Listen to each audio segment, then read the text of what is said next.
गुरु गोरखनाथ जी का जीवन और उनका अद्वितीय योगदान नाथ संप्रदाय के इतिहास में अति महत्वपूर्ण है। गुरु गोरखनाथ को शिव जी का अवतार माना जाता है और उनका जीवन काल भारतीय संत परंपरा और योग साधना के विकास में एक महान योगदान के रूप में देखा जाता है। नाथ संप्रदाय के संस्थापक माने जाने वाले गुरु गोरखनाथ ने भक्ति, योग और ध्यान की परंपराओं को बढ़ावा दिया, जो भारत की संत परंपरा में महत्वपूर्ण स्थान रखते हैं। इस कथा में हम उनके जीवन, सिद्धियों और शिक्षाओं पर चर्चा करेंगे। गुरु गोरखनाथ की उत्पत्ति। गुरु गोरखनाथ की उत्पत्ति और उनके जीवन के बारे में स्पष्ट रूप से लिखित स्रोतों की कमी है, लेकिन लोक कथाओं और संत परंपरा में उनके जीवन के कई पहलुओं का वर्णन मिलता है। गुरु गोरखनाथ को शिव जी का अवतार माना जाता है, जिन्होंने योग और तपस्या के माध्यम से आध्यात्मिक उन्नति का मार्ग प्रशस्त किया। एक प्रमुख कथा के अनुसार गुरु गोरखनाथ के गुरु मत्स्येंद्रनाथ थे, जिन्होंने उन्हें योग की गूढ़ विधियों में दीक्षित किया और उन्हें मानवता के कल्याण के लिए काम करने की प्रेरणा दी। गुरु गोरखनाथ का जन्म लगभग 9वीं या 7वीं शताब्दी के आसपास माना जाता है, लेकिन उनके जन्म स्थान को लेकर विभिन्न मत हैं। कुछ मान्यताओं के अनुसार उनका जन्म नेपाल में हुआ था, जबकि कुछ अन्य मानते हैं कि उनका जन्म पंजाब या उत्तर प्रदेश में हुआ था। हालांकि नाथ संप्रदाय के अनुयायी उन्हें संपूर्ण भारत के संत के रूप में देखते हैं, क्योंकि उनके द्वारा स्थापित नाथ संप्रदाय का प्रभाव संपूर्ण भारत में है। गुरु गोरखनाथ और शिवजी की परंपरा। गुरु गोरखनाथ की कथा को शिवजी के साथ गहराई से जोड़ा जाता है। नाथ संप्रदाय के अनुयायियों का मानना है कि गुरु गोरखनाथ शिवजी के योगिक रूप का अवतार है, जो संसार को आध्यात्मिक ज्ञान देने के लिए प्रकट हुए। शिवजी को आदि योगी माना जाता है और गुरु गोरखनाथ ने योग की परंपरा को जन जन तक पहुंचाने का कार्य किया। नाथ संप्रदाय की प्रमुख शिक्षा यह है कि आत्मा और परमात्मा एक है और योग के माध्यम से इस एकता का अनुभव किया जा सकता है। गुरु गोरखनाथ ने योग साधना और ध्यान को मानव जीवन की प्रमुख साधना माना, जिससे व्यक्ति मोक्ष प्राप्त कर सकता है। उनके अनुसार योग का उद्देश्य शरीर और मन को शुद्ध करके आत्मा को परमात्मा से मिलाना है। गुरु गोरखनाथ की सिद्धियां। गुरु गोरखनाथ को महान योगी और सिद्ध पुरुष के रूप में जाना जाता है। लोक कथाओं में उन्हें विभिन्न प्रकार की सिद्धियों का धनी बताया गया है, जिनमें अदृश्य हो जाना, दूरस्थ स्थानों पर तत्काल पहुंच जाना और मृत व्यक्ति को पुनः जीवित करना प्रमुख है।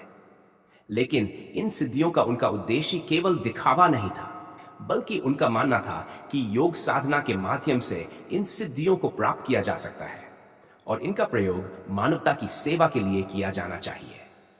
एक प्रसिद्ध कथा के अनुसार गुरु गोरखनाथ ने अपनी योगिक शक्तियों के माध्यम से अपने गुरु मत्स्येंद्रनाथ को एक जादुई प्रभाव से मुक्त किया था। मत्स्येंद्रनाथ, जो गुरु गोरखनाथ के मार्गदर्शक थे, एक राजा के द्वारा प्रभावित होकर सांसारिक जीवन में लिप्त हो गए थे। गुरु गोरखनाथ ने अपनी सिद्धियों के माध्यम से उन्हें इस माया से बाहर निकाला और पुनः योग और साधना के मार्ग पर लाया। नाथ संप्रदाय की स्थापना। गुरु गोरखनाथ को नाथ संप्रदाय का संस्थापक माना जाता है। नाथ संप्रदाय का मुख्य उद्देश्य योग साधना और ध्यान के माध्यम से आत्मज्ञान प्राप्त करना है। इस संप्रदाय की प्रमुख शिक्षाएं मानव शरीर को आत्मा और परमात्मा का साधन मानती है और यह विश्वास करती है कि योग और ध्यान के माध्यम से व्यक्ति अपनी आध्यात्मिक यात्रा को पूरा कर सकता है। नाथ संप्रदाय में गुरु का अत्यधिक महत्व है और गुरु गोरखनाथ को इस संप्रदाय का सर्वोच्च गुरु माना जाता है। उनकी शिक्षाएं साधना, ध्यान और योग पर आधारित है। इस संप्रदाय में शिष्यों को गुरु से दीक्षा लेने की परंपरा है और गुरु को अपने शिष्यों का आध्यात्मिक मार्गदर्शक माना जाता है। गुरु गोरखनाथ के शिष्यों ने उनके योग और साधना के मार्ग का अनुसरण किया और भारत के विभिन्न हिस्सों में नाथ संप्रदाय को फैलाया। नाथ संप्रदाय के अनुयायी साधु और योगी होते हैं, जो समाज से दूर रहकर ध्यान और साधना में लीन रहते हैं। इस संप्रदाय का प्रभाव न केवल भारत में, बल्कि नेपाल, तिब्बत और अन्य दक्षिण एशियाई देशों में भी देखा जा सकता है। गुरु गोरखनाथ की शिक्षाएं। गुरु गोरखनाथ की शिक्षाएं अत्यधिक सरल और व्यावहारिक थी। उन्होंने लोगों को योग, ध्यान और साधना के माध्यम से आत्मज्ञान प्राप्त करने का मार्ग दिखाया। उनकी प्रमुख शिक्षाओं में निम्नलिखित बिंदु महत्वपूर्ण हैं। योग साधना। गुरु गोरखनाथ ने योग को जीवन का आधार माना।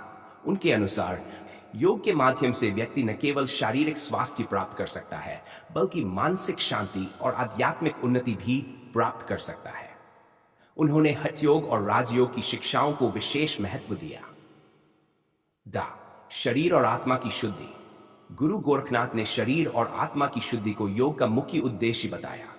उनके अनुसार जब तक शरीर और आत्मा शुद्ध नहीं होते, तब तक व्यक्ति परमात्मा से मिलन नहीं कर सकता। 3. सद्गुरु की महत्ता। गुरु गोरखनाथ ने सद्गुरु की महत्ता को अत्यधिक महत्व दिया। उनके अनुसार गुरु ही शिष्य को सही मार्ग दिखा सकता है और उसे मोक्ष की ओर अग्रसर कर सकता है। वैराग्य। गुरु गोरखनाथ ने सांसारिक वस्तुओं और इच्छाओं से दूर रहने का उपदेश दिया। उनके अनुसार सांसारिक इच्छाएं व्यक्ति को आध्यात्मिक मार्ग से भटकाती है और व्यक्ति को वैराग्य धारण कर आत्मज्ञान प्राप्त करने का प्रयास करना चाहिए। 5. समाज सेवा। गुरु गोरखनाथ ने समाज सेवा और मानवता की भलाई के लिए कार्य करने की शिक्षा दी। उनके अनुसार योग और साधना का उद्देश्य केवल आत्मिक उन्नति नहीं है, बल्कि समाज की सेवा करना और लोगों की भलाई करना भी महत्वपूर्ण है। गुरु गोरखनाथ की महिमा। गुरु गोरखनाथ की महिमा केवल भारत में ही नहीं, बल्कि विश्व भर में गाई जाती है। उनके अनुयायी उन्हें दिव्य पुरुष मानते हैं, जिन्होंने संसार को योग और साधना का अद्वितीय मार्ग दिखाया। उनके नाम पर कई मंदिर और मठ स्थापित किए गए हैं, जहां उनके अनुयायी उनकी शिक्षाओं का पालन करते हुए साधना करते हैं। गुरु गोरखनाथ की योग साधना और उनके सिद्धांत आज भी प्रासंगिक हैं। उनके द्वारा दी गई शिक्षाएं आज के समाज में भी लोगों को मानसिक शांति, शारीरिक स्वास्थ्य और आध्यात्मिक उन्नति की दिशा में प्रेरित करती हैं। नाथ संप्रदाय की परंपरा आज भी जीवित है और उनके अनुयायी विश्व भर में फैले हुए हैं। निष्कर्ष। गुरु गोरखनाथ का जीवन और उनकी शिक्षाएं मानवता के लिए एक अनमोल धरोहर है। उन्होंने योग और ध्यान के माध्यम से आत्मज्ञान प्राप्त करने का मार्ग दिखाया और नाथ संप्रदाय की स्थापना की, जो आज भी लाखों लोगों को प्रेरणा दे रहा है। उनके जीवन की कथाएं हमें यह सिखाती हैं कि आत्मा की शुद्धि और परमात्मा से मिलन का मार्ग योग और साधना के माध्यम से ही संभव है। गुरु गोरखनाथ का जीवन सदियों से प्रेरणादायक रहा है और आने वाले समय में भी उनकी शिक्षाएं मानवता को दिशा देती रहेंगी।